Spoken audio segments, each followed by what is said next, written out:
Let me tell you something. Some women have what I like to call that homecoming energy. That energy where your man literally cannot wait to come home and be with you. It's not what you may think it is. Stick around. Ladies, let me save you some time and some energy. Because most women out here trying to be perfect, trying to do more cooking, do more cleaning. You're overdoing yourself, and then you wonder why you're tired and exhausted, and he still is not connected.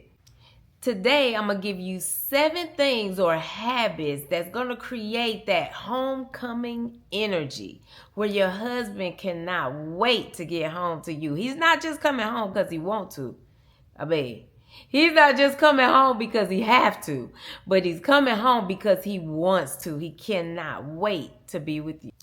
Okay, go ahead and get comfortable. Or you might want to save this for later because we're about to get into it. Okay, number 1, you make him feel like Superman.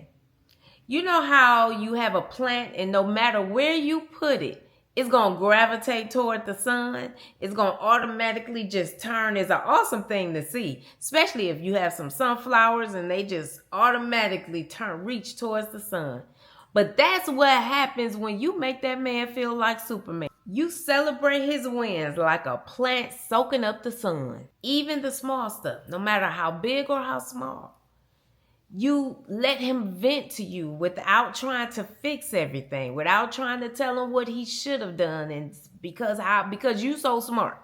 You want to tell him how he didn't know. You just sit there. You just listen and let him vent. You believe in his dreams even before they happen. You encourage him. Men are wired to protect and to provide. Only some women know how to activate that homecoming energy without making him feel pressured. But if you do it right, your man cannot wait to be your hero. All right, but number 2, this is where it gets very interesting. Number 2, you've mastered the art of mystery. Just think about Netflix. They do it to us all the time. They keep us hooked, episode after episode, season after season. It's like that with your man. When he get home, you can't just pour everything out on him. You can't just tell him all your feelings and all of your thoughts all at once. Keep him wondering. Keep him wondering. Have your own hobbies. Do your own thing that make him interested in what you're doing. Sometimes it's good not to answer him every time he asks you a question. If he say, "What you doing?" say, "Nothing," with a little smile. Not with an attitude, but just making him intrigued. Why this is important? This is important because as natural human behavior, we value what we have to work for. You can't just give them everything. When you're not an open book 24/7, you're just like Netflix. You're keeping him hooked. Number 3 is you speak his love language fluently. Imagine going to France and trying to order coffee and you only speak English. That can bring on a lot of frustration. A lot of us have been through some things where we're trying to explain ourselves to someone who speaks a totally different language and they don't get it. That's how sometimes it can get in marriage. You know, you kind of wonder why he don't get it. That's because the love language, his is different from yours. There's an awesome book called The 5 Love Languages. And it is a free quiz that is online that you can take. I will leave a link down in the comment area so that you can go and take it. Y'all should take it as a couple. It has a feature on it where it'll email, where you can email your results to your husband and he can email his to you. So I just want to encourage you to take that because this is what's going to make him rush home to you, because you have finally figured out his love language. You know what it is. Is it touch? Is it acts of kindness? Is it gifts? What is it? Take that test. That is going to be so valuable because a lot of women try to force their love language onto their husband. And they don't understand why he don't get it. That's because that's not his love language. And so learning to speak bilingually in love language with your spouse will make him want to rush home to you every single day. You know you're not the therapist. You know how sometimes children can be in their room talking to their teddy bear, and then as soon as you come in and want to talk, they get quiet. You know when to be the therapist and when to be the teddy bear. You don't analyze every mood and ask him 50, 100 times what's wrong. You know when to rub the back of his head. You don't make whatever mood or whatever he's going through about you. Have you heard of the term the man cave? Men literally in their mind have to go into a cave to process their emotions. And when you allow that to happen, when you give him space and don't take it personal and make it about you, you become his safe space. This is T. Number 5, you guard your marriage like a bouncer. Yep, like the bouncer at the club who don't just let anybody in. You don't just let anybody into your marriage. Not your mama, not his mama, not your girlfriends. You guard your marriage in that way. Social media.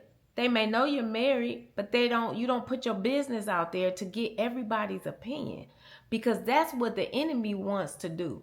He can use other people's opinion to poison your marriage.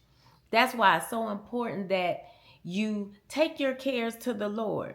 You're not keeping stuff from them trying to act like you're perfect or anything or to hide anything from people, but you're protecting your marriage. You can still be keeping it real, 1,100, and not allow people to come into your marriage. God will put the right people in your life that can help feed your marriage, that you can go and you can talk to about different problems you may be having in your marriage, but they come from a place of wisdom and they genuinely have an unbiased opinion about your marriage. God will do that. So you know that. And that's what you do. That's what you do habitually in your marriage, no matter how hard it get, because you just got to tell somebody because he done made you mad. He done made you big mad. And you just got to tell somebody. Take it to the Lord.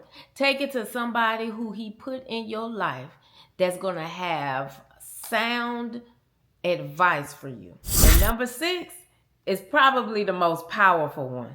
Number 6, you kill the comparison game. You know how a sunflower is not trying to be a rose. It's just standing tall and bright doing this sunflower thing. It's good right where it is and who it is. That's how you are with your marriage. You don't compare your chapter 7 to somebody else's chapter 20. It takes time and growth. You celebrate other marriages. You, your husband, and the Lord set the goals for your marriage, not social media. You're comfortable in and where you're planted. You're comfortable with your husband. That will make your husband want to keep coming back to you. Because he knows that we're not doing this comparison thing. You sitting up there talking about, oh, did you see the Johnsons? And you see what he got her? And no, we ain't playing them games. You know what? You're celebrating your own marriage right where it is because it's beautiful right where it is. You just have to see it as beauty. Because the truth is, comparison is really the thief of joy. So when your husband sees that you're secure in the love story that you all have together, it's going to make him want to make it even better. Number 7 is what ties it all together. You choose him every single day. You don't just tolerate him, but you choose him. Marriage is like a garden. You know how gardens, they'll die without water. You have to water them. You have to nurture them. You have to take care of them. Every single day, you get up loving your husband. Even when it's hard, you find something to appreciate about your marriage, about your husband. You don't constantly nag and point out what's going wrong, but you kind of lock in and focus on what's right. You remember why you fell in love with each other. And when you do stuff like that, he feels it. He feels it, and it make him want to love you right back. So there you have it. Those are the 7 habits that will create that homecoming energy where your man can't wait to get home to you. So which sign surprised you the most? Drop it in the comments below. I'm interested to hear about it. Please don't forget to like, to subscribe for more. See you soon.